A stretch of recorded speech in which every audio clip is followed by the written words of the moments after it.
Praise the Lord. இந்த கால வேளையிலும் மறுபடியும் உங்களை சந்திப்பதில் மிக்க மகிழ்ச்சி அடைகிறேன். இந்த நாளிலும் நாம் ஒரு வேத வசனத்தை தியானிப்போம். எபேசியர் 4:30. எபேசியர் 4:30.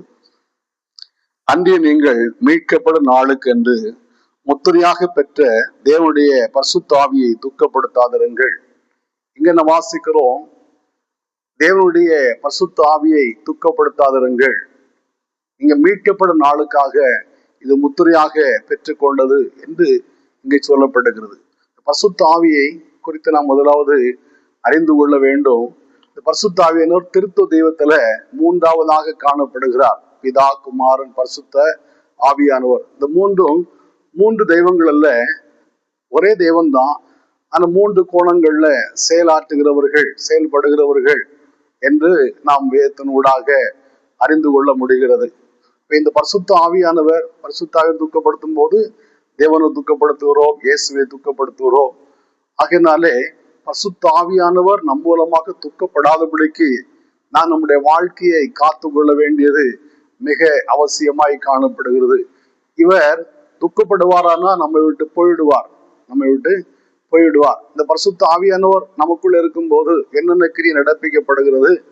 எபேசியர் 1:13 வாசிக்கும் போது, நீங்களும் இந்த ரட்சிப்பின் சுவிசேஷத்தை ஏற்றுக்கொண்டு விசுவாசிகள் ஆன போது அவருக்குள் முத்திரை போடப்பட்டீர்கள் என்று பவுல் எபேசு சபையை பார்த்து சொல்கிறார். இப்போ பரிசுத்த ஆவியானவர் அவருக்குள்ள முத்திரையாக போடப்பட்டிருக்கிறது. அப்ப அந்த பரிசுத்த ஆவியானவர் நமக்கு ஒரு முத்திரை, நாம் தேவனுடைய பிள்ளைகளா இருக்கிறோம் என்று பரிசுத்த ஆவியானவர் அச்சாரமா இருக்கிறார் அல்லது முத்திரையா இருக்கிறார் என்று ரோமர் 8:11 கூட வாசிக்கிறோம். நீங்கள் பயப்படுவதற்கு அடிமதத்தின் ஆவியை பெறாமல் அப்பா பிதாவே என்று கூப்பிடத்தக்க புத்திர சுவிகாரத்தின் ஆவியை பெற்றிருக்கிறீர்கள்.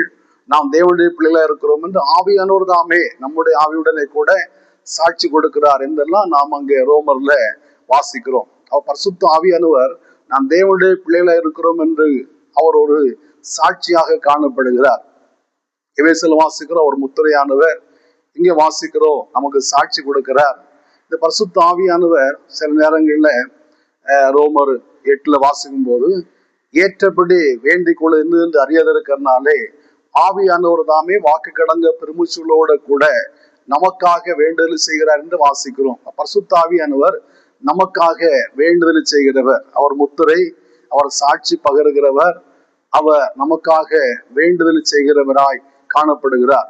இன்னும் இயேசு சொல்லும் போது, பேசுகிற நீங்கள் அல்ல பிதாவின் ஆவியானவர் என்று வாசிக்கிறோம்.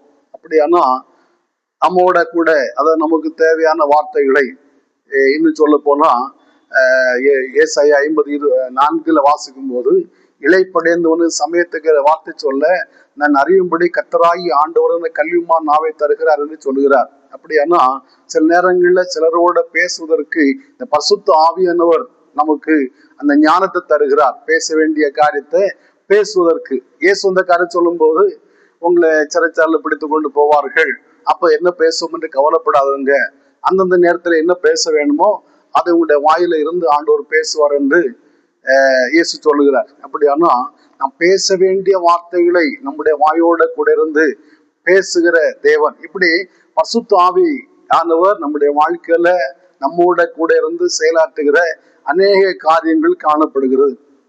இன்னும் இந்த பரிசுத்த ஆவியானவர் நமக்குள்ள வாசம் பண்ணுகிறார். கொரிந்தியருக்கு பவுல் எழுதும் போது, நீங்கள் பரிசுத்த ஆவியானுடைய ஆலயமா இருக்கிறீர்கள், நீங்கள் உங்களுடையவர்கள் அல்ல என்று சொல்லப்படுகிறது. அப்படியானா பரிசுத்த ஆவியானுடைய ஆலயமாக நம்ம காணப்படுகிறோம். அவர் நமக்குள்ள தங்கி இருக்கிறார், நாம் அவருடைய ஆலயமா இருக்கிறோம், பரிசுத்த ஆவியுடைய வீடாய் காணப்படுகிறோம், அவர் குடியிருக்கிற ஒரு கோயிலாக நம்ம காணப்படுகிறோம். இந்த இவ்வளவு செயலாற்றுகிறதான நம்மோட தங்கி இருக்கிறதான இந்த பரிசுத்த ஆவியை நாம் துக்கப்படுத்த கூடாது. எப்படி நம்ம துக்கப்படுத்துகிறோம்? அந்த எபேசியர் 4 கூட வாசிக்கும் போது, நீங்கள் ஒருவருக்கு பொய் சொல்லாதவர்கள் என்று வாசிக்கிறோம். பொய் சொல்லும் போது பரிசுத்த ஆவியானவர் துக்கப்படுகிறார். இன்னைக்கு பொய் பேசுகிறது சர்வசாதாரணமாகிவிட்டது. சின்ன சின்ன காரியத்தை கூட பொய் பேசுகிறார்கள். பொய் பேசுகிறது அது ஒரு வழக்கமாகவே இருக்கிறது. அநேகருடைய வாழ்க்கையில ஒரு பொய் சொல்லாம உண்மையை சொல்ல மாட்டார்கள். பொய் அவர்கள் சர்வசாதாரணமாக பேசிவிடாரு. இதெல்லாம் ஒரு பாவமா அப்படின்னு சொல்லக்கூடிய நிலையில இன்னைக்கு அநேகர் காணப்படுகிறார்கள். ஆனா பொய் பேசி அழிந்தவள் எத்தனையோ பேரு. நான் ஒன்று அப்போஸ்தலர் 5ஆம் அதிகாரத்துல வாசிக்கும் போது அனனியா சப்பீரா என்று சொல்லக்கூடிய ஒரு கணவன் மனைவி ரெண்டு பேரும் தங்களுடைய நிலத்தை விற்று அந்த கிரயத்தை காணிக்க கொடுக்கும்படியாக தீர்மானித்தார்கள். நிலத்தை விட்டுட்டாங்க. விற்ற பிற்பாடு காசை எண்ணி பார்த்தா அதிகமா இருக்குது, இதெல்லாம் காணி கொடுக்க வேண்டுமா அப்படி சொல்லி தன்னுடைய மனைவி அறிய ஒரு பகுதியை அவன் மறைத்து வைத்தான். மறைத்து வைத்து விட்டு மீதி கொண்டு வந்து பேதுருடைய பாதத்துல வைத்தார். பேதுரு கேட்டாரு, நிலத்தை இவ்வளவுதானே விற்றீர்கள்? அவன் ஆமா அப்படின்னு சொன்னான். சொன்னதும், நீ மனசிடத்துல அல்ல தேவனிடத்துல போய் சொன்னா என்று சொன்னதும் அவன் கீழே விழுந்து செத்து போனான். 2 மணி நேரம் தாண்டி அவருடைய மனைவி வந்தான், சப்பீரா வந்தான். பேதுரு கேட்கிறாரு, நிலத்தை எவ்வளவுதானே விற்றீர்கள்? ஆமா அப்படின்னு சொன்னான். உடனே பேதுரு சொல்லுற, பரிசுத்த ஆவியிடத்துல போய் சொல்ல, நீங்க 2 பேரும் ஒருமனப்பட்டது என்ன என்று சொன்னதும் அவளும் கீழே விழுந்து செத்து போனான். பாருங்க, பரிசுத்த ஆவியிடத்துல போய் பேசும்போது அன்றைக்கு அனனியா சப்பீரா செத்து போனார்கள். இன்றைக்கு நாம் போய் பேசி உயிரோடு வாழ்வோமானா நம்முடைய திறமையும் இல்லை, ஆண்டுடைய கிருபை. ஆண்டுடைய கிருபை. நாம் செத்து போகாம இருப்பது ஆண்டுடைய கிருபை. எவ்வளவு போய் பேசுகிறோம். நாம் போய் பேசும்போது பரிசுத்த ஆவியானவர் துக்கப்படுகிறார். போய் பேசும்போது பரிசுத்த ஆவியானவர் துக்கப்படுகிறார் என்று வாசிக்கிறோம். கீழ்ப்படியாம இருக்கும் போது பரிசுத்த ஆவியானவர் துக்கப்படுகிறார். நாம் 1 சாமுவேல் 15 அதிகாரத்துல வாசிக்கும் போது சாமுவேல் சவுலை பார்த்து சொல்கிறார், நீ இந்த அமலேக்கரை உன்னை கர்த்தர் ராஜாவாக அபிஷேகம் பண்ணாரே. எதுக்கு அபிஷேகம் பண்ணார்? அமலேக்கரை வேறறுக்கும்படியாக உன்னை அபிஷேகம் பண்ணி இருக்கிறார். ஆகினாலே ஜனங்களோட யுத்தம் பண்ணி ஸ்திரிகளை எல்லாம் நீ சங்காரம் பண்ணி விட வேண்டும், புருஷரை எல்லாம் கொண்டு போட வேண்டும், ஆடு மாடு மிருக ஜீவன்கள் எல்லாவற்றையும் அழித்து விட வேண்டும், ஒன்று உயிரோட வைக்க கூடாது, சுவாசமுள்ள ஒன்று உயிரோட வைக்காம எல்லாம் அழித்து விட வேண்டும் என்று ஆண்டவர் சாமுவேல் மூலமாக சவுலிடத்துல சொல்லி அனுப்பினார். அதே போல சவுல் புறப்பட்டு போய் எல்லாவற்றையும் சங்கரித்தான். முதல் தரமானது, 2ஆம் தரமானது, நலமானவைகளை அழித்து போட மனமற்றவனாக அவைகளை தப்ப வைத்தான். ஆண்டவர் சொல்லுகிறார் சாமுவேலை பார்த்து, சவுலை ராஜாவாக்கு எனக்கு மனஸ்தாபமா இருக்கிறது. அவன் என்னுடைய விருப்பத்தை நிறைவேற்றவில்லை, என்னுடைய வார்த்தை கீழ்ப்படியவில்லை, அந்த ஆகாதவைகளை அழித்து போட்டு நலமானவைகளை உயிரோடு வைத்திருக்கிறான், முழுது சங்கரிக்கவில்லை, ஆகாக உயிரோடு பிடித்து கொண்டு வந்திருக்கிறான் அப்படின்னு ஆண்டவர் துக்கப்பட்டார்.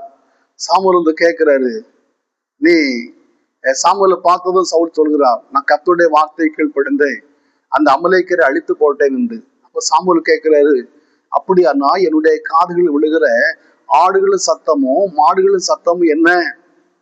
அப்பதான் சவுல் சொல்லுகிறான், இவைகளை கர்த்தருக்கு பலியிடும்படி ஜனங்கள் கொண்டு வந்தார்கள். இந்த இடத்துல 2 தவறு. ஒன்று, கீழ்ப்படியவில்லை. 2வது, சாமுவேலிடத்துல அவன் போய் சொல்லுகிறான்.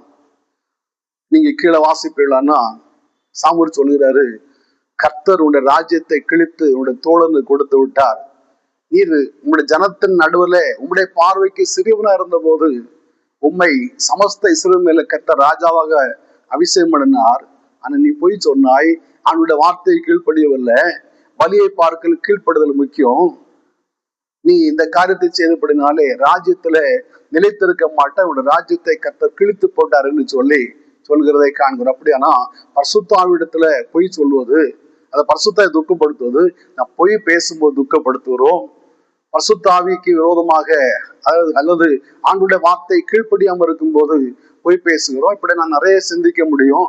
நாம் மார்க் 3 வாசிக்கும் 29 படிக்கும் போது ஒரு பரிசுத்த ஆவிக்கு விரோதமாக தூஷணம் பேசுவானா அது இம்மையிலும் மறுமையிலும் மன்னிக்கப்படாது என்று இயேசு சொல்லுகிறார். 30ஆம் வசனம் வாசிக்கும் போது, இவர் அசுத்தாவியை கொண்டிருக்கிறார் ஜனங்கள் சொன்னபடினாலே இப்படி சொன்னார் என்று சொல்லப்படுகிறது. அப்படியானா இன்னைக்கு பரிசுத்தாவியை அநேகர் நிராகரிக்கிறார்கள், அநேகர் பரிசுத்தாவியை பரியாசம் பண்ணுகிறார்கள். பரிசுத்தாவினால பேசுவது, பரிசுத்தாவினால சில காரியங்களை சொல்வதை அநேகர் நிராகரிக்கிறார்கள், அதை பரியாசம் பண்ணுகிறார்கள், அதை ஏற்றுக்கொள்ளவில்லை, அந்த வார்த்தை தவறு அப்படின்னு சொல்லுகிறார்கள்.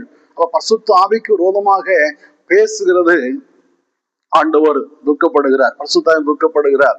அதை நீங்க அப்போஸ்தல வாசிப்பீங்கன்னா ஸ்தேவான் சொல்கிறார், நீங்களும் உங்களுடைய பிதாக்களை போல கர்த்தருடைய ஆவிக்கு எதிர்த்து நிற்கிறீர்களே என்று அவர் சொல்லுகிற காண்கிறோம். அப்படியானா இந்த பரிசுத்த ஆவியை ஒவ்வொரு நாளும் நான் துக்கப்படுத்தி கொண்டு இருக்கிறோம். கீழ்ப்படியாம துக்கப்படுத்துறோம், பொய் பேசி துக்கப்படுத்துறோம், ஆண்டோட வார்த்தை கீழ்ப்படியவில்லை, எதிர்த்து நிற்கிறோம். ஆண்டவர் அப்படி சொன்னாரா, இப்படி சொன்னாரா, இதெல்லாம் நீ கையிலிருந்து போட்டு பேசுற அப்படி சொல்லி எதிர்த்து நிற்கிறதான் அனுபவம். இப்படி ஏராளமான காரியங்கள் நீங்க அந்த எபேசியர் 4:25 முதல் கடைசி 33 வரைக்கும் வாசிக்கும் போது அங்கே அநேக காரியங்களை பவுல் குறிப்பிடுகிறார். பாருங்க, அந்த 31 சகல விதமான கசப்பும், கோபமும், மூர்க்கமும், கூக்குரலும், தூஷணமும், மற்றெந்த துர்க்கணமும் உங்களை விட்டு நீங்க கடவுது.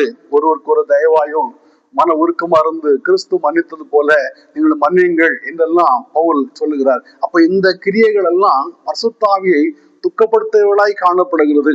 இவைகள் நம்முடைய வாழ்க்கையில் இருக்கிறதா என்பதை நாம் ஆராய்ந்து பார்க்க வேண்டும். ஆராய்ந்து பார்த்து அவைகளை நாம் சரிப்படுத்தாவிட்டா பரிசுத்த ஆவியர் நம்ம விட்டு எடுபட்டு போய்விடுவார். பாருங்க, சிம்சோனை விட்டு கர்த்தருடைய ஆவியில் எடுபட்டு போனார். அதை அவன் அறியாத இருந்தான். சவுலை விட்டு கர்த்தருடைய ஆவி புறப்பட்டு போயிட்டாரு. தேவனால் விடப்பட்ட பொல்லாத ஆவி அவனுக்கு கலங்க பண்ணது. அவன் அறியாத இருந்தான். அவன் நம்ம விட்டும் கர்த்தருடைய ஆவியானவர் அல்ல பரிசுத்தர் துக்கப்படும் போது நம்மை விட்டு போயிடுவார். நம்மை விட்டு போயிட்டா என்ன நடக்கும்? அதாவது நான் ரோமர்ல வாசிக்கும் போது கர்த்தருடைய ஆவியின் முதற்பலன்களை பெற்ற நாமும் கூட நம்முடைய புத்திர சுகாரம் வருவதற்கு காத்திருந்து நமக்குள்ள தவிக்கிறோம் என்று சொல்லப்படுது. இந்த பரிசுத்தாவே இருந்தாதான் பரிசுத்தமாய் வாழ்வதற்கு அது ஒரு தூண்டுதலாய் காணப்படும். ஒரு தவறு செய்யும் போது பரிசுத்தம் தூக்கப்படுவார். நம்முடைய மனசு படபடன்னு அடிக்கும். உடனே நாம் நம்மை சீர்படுத்த முடியும். மாத்திரமல்ல, ஆண்டுடைய வருகைக்கு நம்மை ஆயத்தப்படுத்த இருந்த பரிசுத்த ஆவியானவர்